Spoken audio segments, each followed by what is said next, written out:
थुनलाइ आफादनि 65थि बोसोरसालिया जथुम्माया बे 2022 इं मायथाइनि 9, 10 आरो 11 अक्ट'आव जागोन। बेखौ बयबो मिथिखाबाय।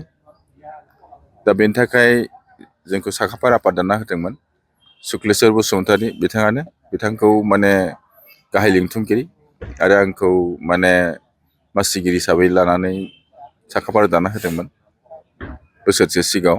बिनि उनाव थांनाय 2 मार्चआव 2025 इं मायथाइनि 2 मार्चआव मानजाय आफादखौ दाना होदों। बिनि उनाव जोङो रां खेन्दा खांनायखौ लानानै जोङो गोबां साब कमिटि दाना होनानै साब कमिटिनि थ्रुयै जोङो गामि गामि रायजोफोरनिसिम जोङो बोरैहाय जों खेन्दाखौ मोननो हागोन बेनि थाखाय जोङो गोबां नांथाब नाजादों। जोंनि बानजाय आफादनि साफ्रोमबो मावथिफ्रा लोगोसे बिजनि जिल्ला बर' थुनलाइ आफादनि गासिबो माने दालाइ आफादफोरा 11टा दालाइ आफाद दं, बिथांमोना जोंखौ मोजां हेल्प खालामदों। लोगोसे जोंखौ सेन्ट्रेल कमिटिनि केसिआर बिथां सतिश ब्रह्म बिथाङाबो जोंखौ खुब मोजाङैनो माने हेल्प खालामदों। दा बिदि बयनिबो माने हेल्पआव बाहाय जोंहा निसमा आनसलिक आबसु दङ, बिजनि आनसलिक कमिटि आबसु दं, बिथांमोनाबो जोंखौ खुब मोजाङै माने चिरां डिस्ट्रिक्ट आबसुआव जोंखौ हेल्प खालामदों। गुबुन गुबुन हान्जानि जायफोर माबाफोर दङ, गोबां हान्जा दं, जेरै कंग्रेस दं, बिजेपि दं, बिपिएफ दं, इउपिपिएल दङ, बा अन्यान्य माने दोल खालामनाय बिथांमोनाबो जोंखौ माने खुनु माने राजनितिक फाराग लायालासिनो बयबो माने जयैनो खामानिखौ मावलायदों आरोखि। दा बेनि थाखाय जोङो बिजनि हिसाबै माने बाहाय खुनु राजनितिक डिफारेन्स लायालासिनो मावलायनायखौ जोङो बिथांमोननिसिम जों धन्यबाद होदों। आरो बे जोंनि बिजनि मोनसे कालसारखा गोदोनिफ्रायनो जे माबा मोनसे जोंहा समस्या जायोबा बे समस्याखौ जों जयैनो राजनितिक डिफारेन्स लायालासिनो जोङो मावलायखायो आरोखि। बेखौ जोङो एबारबो माने बर' थुनलाइ आफादनि बे डिसिसन कमिटिनि आफादगिरि आरो गाहाय नेहाथारिजों जों बेखौ नुनो मोनदों। बे जोंनि थाखाय माने खुब बाख्नायथाव आरो आशीर्बाद होननानै जों बुंनांगोन आरोखि। दा जोंनि खामानि मावनायफ्रा दासिम फ्राय 40% खामानिया जोंहा आवगायबाय। रां खेन्दा खांनायावबो जोंहा आवगायबाय। जोंनि बिटिसिनि चिफ हाग्रामा महिलारि बिथाङाबो जोंनो माने बेहाय माने अनसुंथाइ हरनानै जोंखौ माने खामानि मावनायाव गोबां माने रांखान्थि बिथिंजों माने हेफाजाब होदों।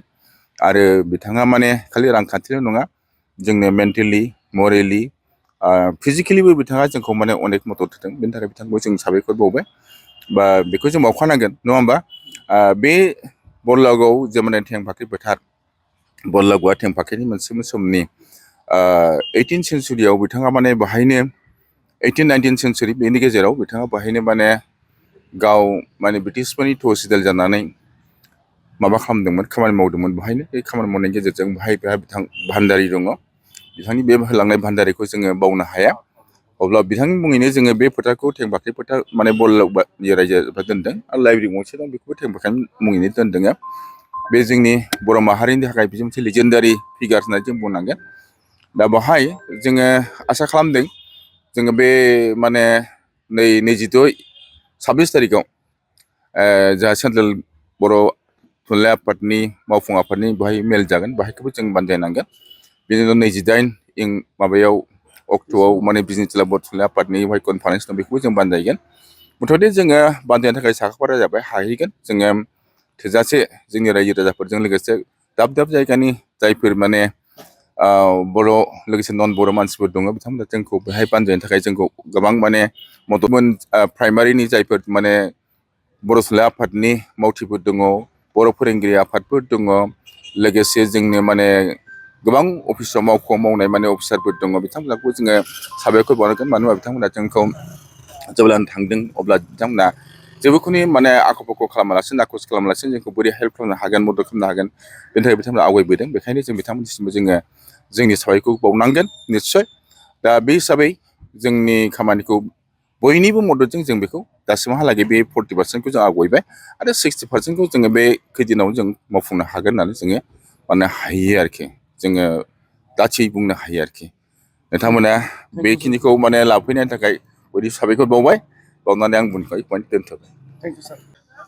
गिबियावनो आङो दुलाराय बर' माहारिजों लोगोसे गासैबो हारि माहारिनिसिम मोनसे फोरमायथिहरनो सानदों जे 65थि बर' थुनलाइ आफादनि बोसोरारि जथुम्माया जिहेथु जोंनि थेंफाख्रि नोगोर बरलागाव बिजनि नोगोरनि साहाथिं थानाय बे फैलाव फोथाराव जानो थांगासिनो दङ।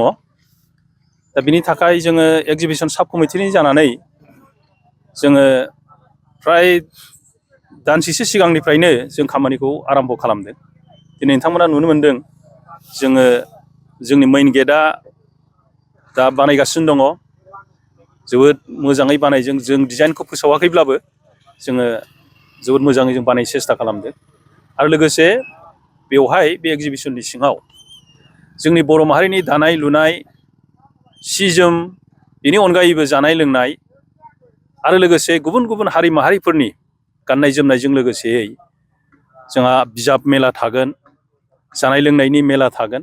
बे एक्जिबिसननि सिङावनो जोङो जोबोद एखेबारे गिदिरैनो खालामनो लादों। खमैबो जोंनि स्टल माने दखाना खमावबो 500निबो बांसिन जागोन। आरो बिनि सिङावनो आरो एक्सप' दंबावो, मोनसे गिदिर मोनसे एक्सप' दङ एक्जिबिसननि सिङावनो। जों आसा खालामदों जोंनि बे एक्जिबिसननि गेजेरजों जोंनि बर'फोरनि दिन्थिनो गोनां जोंनि बर'नि हारिमु राव थुनलाइ बेखौ जोङो एसेब्लाबो जोङो मोजोमसेब्लाबो जों गोसार होनाय बा फेहेरनायाव जों मदद होनो हागोन जों आसा खालामदों। आरो खामानियाथ' जोबोद मोजाङै सोलिदों। जोंना मावग्राफ्रा सान हर खामानि मावदों पेन्डेलनि खामानिखौ। जों आसा खालामदों माने थि समावनो जों खामानिखौ फोजोबनो हागोन। मथा मथि जों जानुवारिनि फार्स्ट उइक जानायाथ' फार्स्ट उइक सेकेन्ड उइक जाहैगोन, खिन्थु जानुवारिनि मथा मथि 3-4 थारिखसोआवनो जोङो फोजोबनो सेस्था खालामगोन आरोखि। 430निबो बांसिन जाबाय। जोङो 500 जों टारगेट खालामदों, खिन्थु 500सिम जों होनो हानाय नङा। जायगाया जोंहा एसे माबा जानानै दं। गुबुन गुबुन जोंहा सरकारि अफिसियेलफोर माखासे डिपार्टमेन्टफ्रा जोंनाव फैगोन, जेरै tourism, forest, social welfare, medical. बिटिसिनि मोन 20-22थासो डिपार्टमेन्टफ्रा जोंनाव बेयाव एक्जिबिसनाव बाहागो लागोन। दा बेखौ नायोबा जों बारा आरो होनो हानाय नंला आरोखि। गंसे गंनै इन्टारेस्टेड जोंनि माहारिनि दखानफोरखौल' जों एसे जायगा दोनदों आरोखि। गुबुनफोरनो आरो जों होनो हानाय नंला। बेखिनि आरो।